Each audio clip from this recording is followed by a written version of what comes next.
What is going on, YouTube?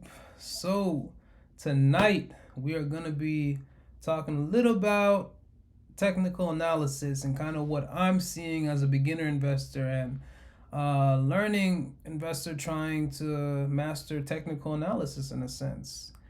And the key thing about technical analysis, which I notice, is building up a narrative and building up a story because the chart that we're going to look at is considered a candle chart, and candles give you a lot of information on what's going on. So it can tell you what was happening in the past, and it can kind of tell you what's going on in the future because we all know the saying that history doesn't repeat itself, but it does rhyme. So if we know what's going on in the past, we can prepare ourselves for the future. So I'm not gonna lie, bruh. I've been low key in my TA bag, bruh. Like I've been slowly picking this up, and like in the future, I'm gonna start sharing like plays that I'm thinking about like putting in the options account. Cause again, I'm gonna show y'all what I'm doing in terms of options in the stock market and stuff, and kind of break some stuff down in that sense. But I've been learning a little stuff here and there. I will give due credit to the Wall Street Trapper, and I will give due credit to JFX, bro. They're teaching me everything and anything that I need to know, bro. I'm not necessarily in Jaya's community, but I am in Traps community. So once I start showing option plays, if I'm in an option play of Traps, I'm not gonna show that play. I'm gonna block it out because that's just giving all due respect to the Patreon and the people who pay to actually be in that community.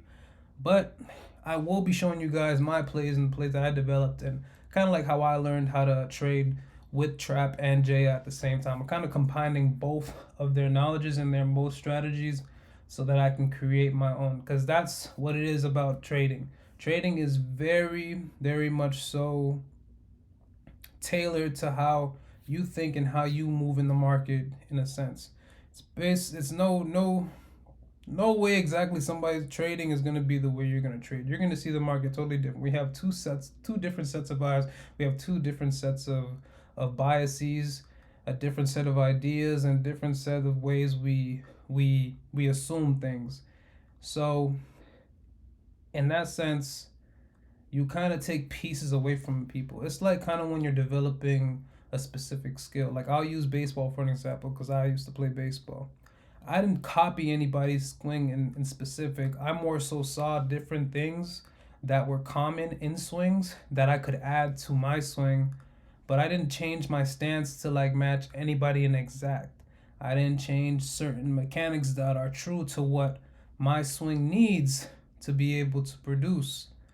I just took small things, and if they worked, they worked. If they didn't, they didn't. It's all a trial and error, and that's essentially what this game's about, bro. Like you're not gonna always win, and you're also not gonna always lose if you have guardrails. You have, and when I say guardrails, I say more so risk management and knowing exactly what you want out of the market, out of that day if you're a day trader, or out of that month if you're a swing trader.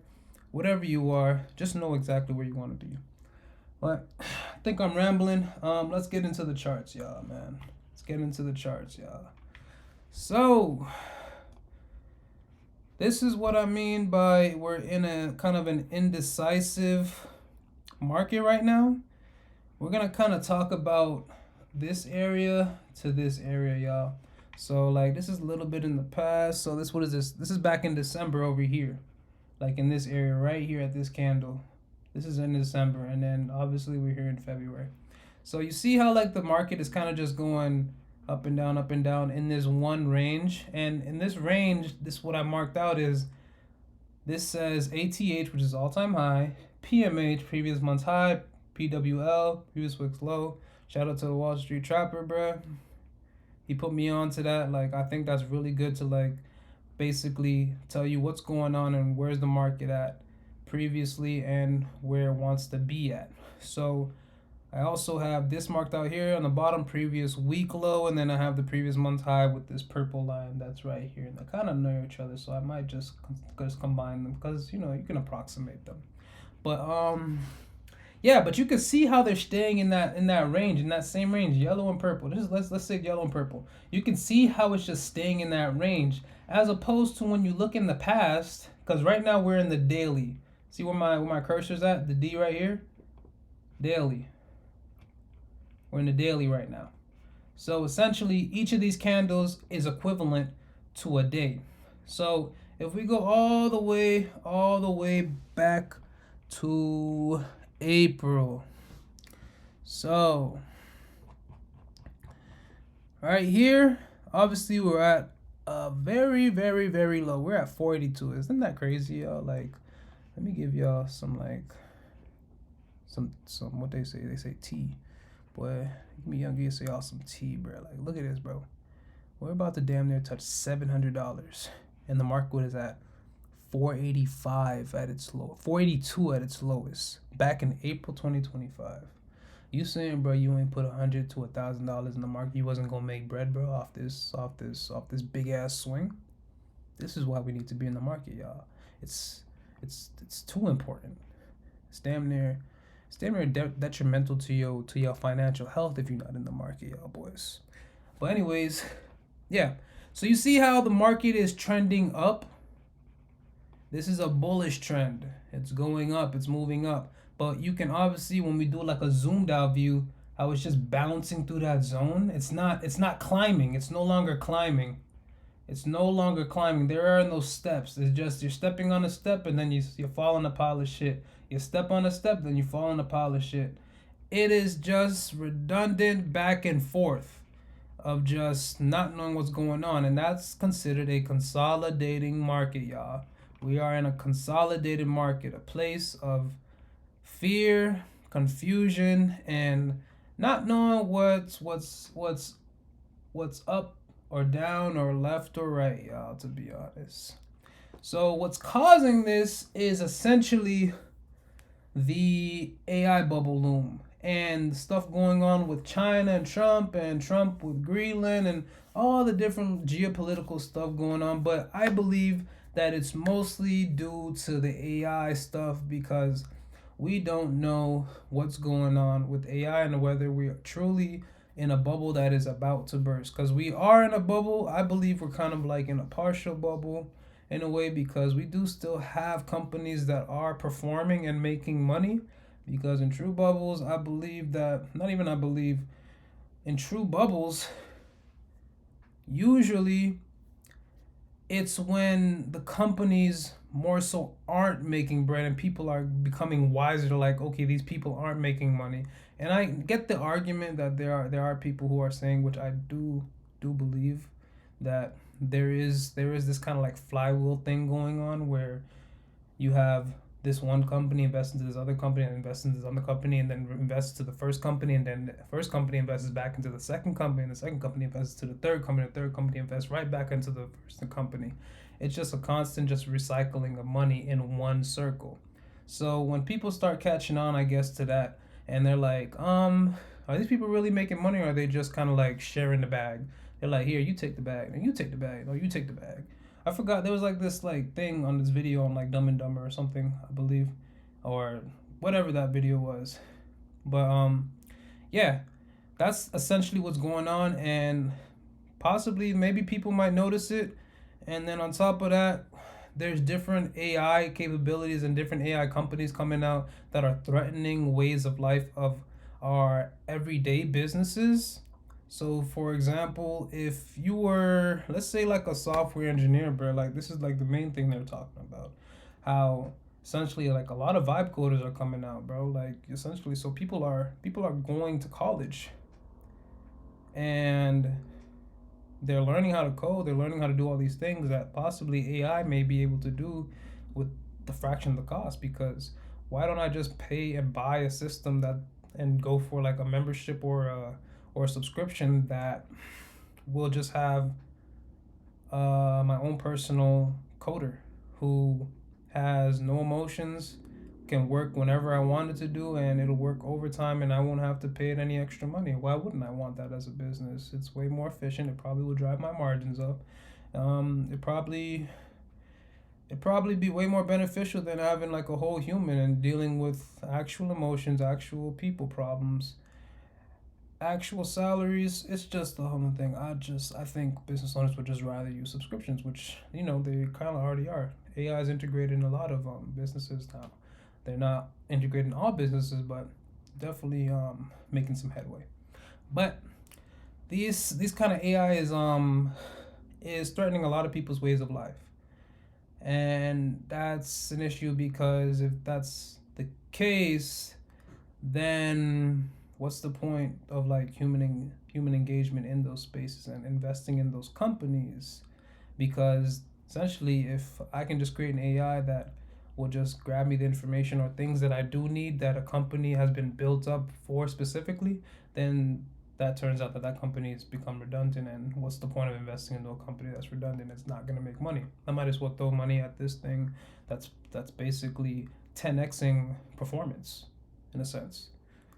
So I'm not saying it's right. I'm not saying it's wrong. I'm just saying that's what's happening right now. And that's what people are thinking about. And that's what these investors are thinking about. So for example, like Anthropic, this is an AI company that created like this software called Claude. It's an AI model called Claude. And that's how people are basically doing a lot of vibe coding. And that's currently what I'm trying to like learn how to use so I can basically develop my own app. And that's just a whole nother conversation. I'm trying to like create my own business on the side, but haven't started it yet. But definitely that's going to be a tool that I'm going to use, and it's very, very, very, very, very powerful. And that's one of the big reasons why people are scared. It was specifically around that company. But anyways, y'all, the market, y'all. So if I had to break down what these zones are, because I know if you guys don't know anything about the market, and don't know anything about TA, these are supply and demand zones. And the red zone are the supply where people sell at, and demand zones where people buy it, if I had to make it super, super basic. And how I draw these zones is based off of moves and based off of touches. So when I say moves, you see this candle right here. I based that zone off of this candle, and I drew this zone a while back before any of this happened in January and February. This was probably back in December or early January. But you can see it became a valid zone because you see how much of these touches. So I predicated on first the move. You can see that this candle before or after this candle, there was a big swing down. That's a big indicator that, okay, people are wanting to sell right here. And where do they sell? They sold at around like 190. Not 190, 690. 690 is a round number. We call those psychological numbers. And to run that down is psychological numbers are just, round numbers. Like, say, for example, you're about to buy something or sell something. You're not thinking of buying that at $685.36. You're probably gonna say, I want to buy or sell this at $685. That's just like, I think that's just kind of how humans work. I mean, if you do work that way and you think 685.39 is like the number you want to sell out, you do that. But I think as a majority, like people are gonna sell at like those round numbers, those pretty numbers. So that's exactly what they did. And I'm not sure if that was the case here, but that's probably one of the cases, and that's one of my biases, and that's one of my thoughts on that. It might be other things that happened because this was in October, and a lot of what was going on in October during that time. A lot of stuff talking about tariffs and all types of things going on in the economy. But so that was based off of this. So, and then you can also see the touches. So you have your first touch here, again right here. You have your second touch. You see that wick touched in the zone, fell back down. Touched the zone again. Touch. She touching. Everybody touching. If the market, the candles is touching the zone, it's valid. You feel me? If somebody touching up on you, if your baby touching on you, she valid. That's how I know my supply zone was valid. Just like my demand zone. I got touches here. I got touches. She touching me. So I know she valid. So what we can do with these zones and why I have these zones, these are more sort of targets. And that's why I said like it's kind of like there's zones where to buy from, sell from. That is the most basic I can like say it in a way, because there are little other nuances that come with actually making a trade. But to like keep it simple right now, Yeah, you just buy and sell from these zones. And you see these other lines, it's kind of like these wavy lines. These are called simple moving averages. And this is just basically the average of how like the market's moving in 20 days, 50 days, and 100 days. So the 20-day is the yellow line one that's up top. The 50-day is 50 days. And 100-day SMA is the orange. And there's, what am I doing? Yeah, boom. And down here you have the 200. Now, if these SMAs, these simple moving averages, these lines here kind of cross, there's kind of an issue that's going on. That's the general consensus of what I've learned. I don't know exactly why, but you definitely do not want these two lines to cross. That 20 and that 50, I think it's called a death cross. And anything called a death cross, I'm probably not gonna touch. So, yeah. Once I learn some more information on that, I'll come back to y'all and tell y'all what that's about. But yeah, and you can kind of use these as like same thing, like a supply zone or demand zone. As you can see, if you look right here, there's resistance at it, and supply zones give you resistance, and demand zones give you support. Keeps the market propped up. Support, supply zones, resistance slaps you back down. So yeah, right now we're under that 20 SMA, and we're at a supply zone. So you can see how the market reject, because that's what wicks indicate. They indicate rejection.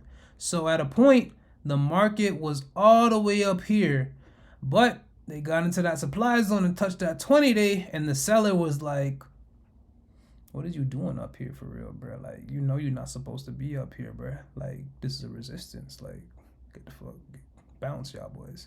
So that's exactly what they did. They shot them boys down. They said, dropped them back down. At one point, they dropped them back down here. But then look, see down here? Because we're talking about this most recent candle of today.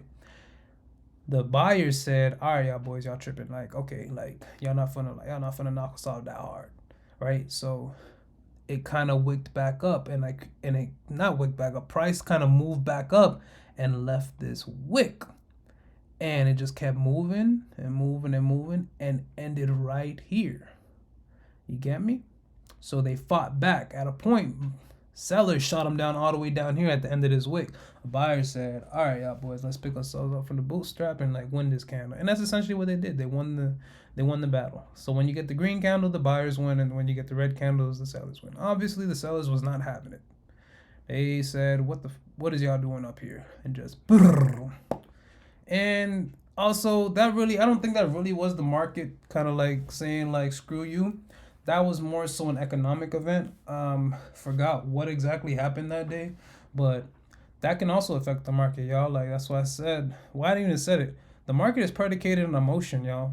And why I say that is because people are in this market. It's not only algorithms and computers. Like, there's dead ass like regular people in this market, and there's investors in this market, and they all have emotions. You get me? So if I'm feeling like fearful, if I'm feeling like there's something threatening my investment, I'm getting out of that investment and I'm running to safe investments, which safe investment would be bonds, a safe investment would be gold, because those things kind of hold their value. And that's essentially what people were doing, like a couple weeks ago. Yeah, I saw the gold kind of rising, going crazy, going hella parabolic. That's what people were running, because there were just so many certainties, especially around AI, and kind of how I explained to you guys. But yeah, the market is consolidating, y'all. The market is consolidating, and this can look intimidating if when you're first looking at it, because I know for sure when I first looked at charts, it was very intimidating. I wanted nothing to do with it, because when I first started trading, I learned from Trap, and we basically traded the market via fundamental analysis and narratives. So creating a story on what's going on in the stories in the news. So if like some news article comes out, or like if we go watch an earnings call and we say, hey, like Apple promised this, or Nvidia promised that, and we're like, okay, I already know what's gonna happen in the future, and I'm ahead of the ball game, and I'm looking at the news. If I know what's going on, I'm already in the market. I'm just sitting waiting for everybody to be like just catching on to the news, and that's who wins in the market, y'all. The early bird catches the worm, and it's a cliche for a reason. If you're there before everybody, before your grandma, your dog, your homeboy, you is in a very good position, because they say whenever your grandma or the people closest to you who are not usually in that market telling you, hey, have you heard about this stock, or hey, like I'm about to buy into this, and you know they don't know nothing about the market. You know they don't read nothing. How do they know about it? That means it's being hyped. That means it's already touched the news. So that means it's time to go. And that's when you become liquidity, y'all. That's when you become the people who just get smashed. You get stuck in the face. And you like, damn, what happened? Bro, you ain't even do your due diligence for real. You get me? Sometimes I don't even do my due diligence, so sometimes I deserve to get punched in the face. And that's a part of it, bro. Realizing where you have your flaws at, especially in this trading stuff. This stuff will definitely teach you about your character and teach you how to like maneuver and operate in the world as well. But yeah, y'all. Yeah, y'all. This is what's going on in the market right now. A lot of confusion. Like, just for like shits and giggles, like, let's look at the fear and greed right now. And this kind of tells you what investors are feeling like right now. Like, look what I'm saying. I haven't even looked at the fear and greed in forever, bro. Like, right now, we're fearful, hella fearful right now. We're not in extreme fear, but we probably were in extreme fear at a point, because I haven't looked at the fear and greed in a minute. But yeah, just don't know what's going on, especially when you get in the neutral zone. Neutral zone, you kind of really don't know what's going on, but fear is like, yeah, like there's something going on with the market, and like we don't want to be there, and it's showing. Look at this fat ass engulfing red candle, bro. It took out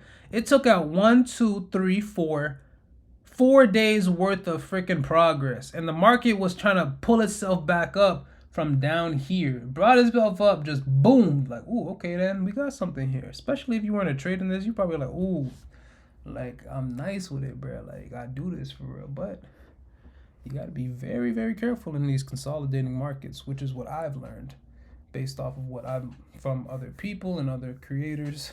You don't really want to mess around with these markets if you don't know what you're doing, especially if you're a beginner. So, yeah, man. That is going to wrap this video up, y'all. I am highly, highly, highly, highly grateful for whoever's or whatever goat is watching this video, whatever goats are watching this video. My name's Pablo, and honestly, I want to make this a normal thing, kind of going in the market, talking about what I've been learning about, essentially what's going on, and giving you guys kind of what I'm thinking about in the market. And also in the future, I'm gonna start adding an options part where I kind of show you guys what I'm doing in the options market, and even showing y'all my stock portfolio and what I'm doing in my buy and holds as well. And we can kind of track those things and grow that account, as I have a lot of dreams and aspirations with this channel. Don't know where exactly it's going, but I definitely do want to keep on tracking what's going on in this journey of mine when it's in the realms of wealth, y'all. So I'll catch y'all. Love y'all. And we will be wealthy.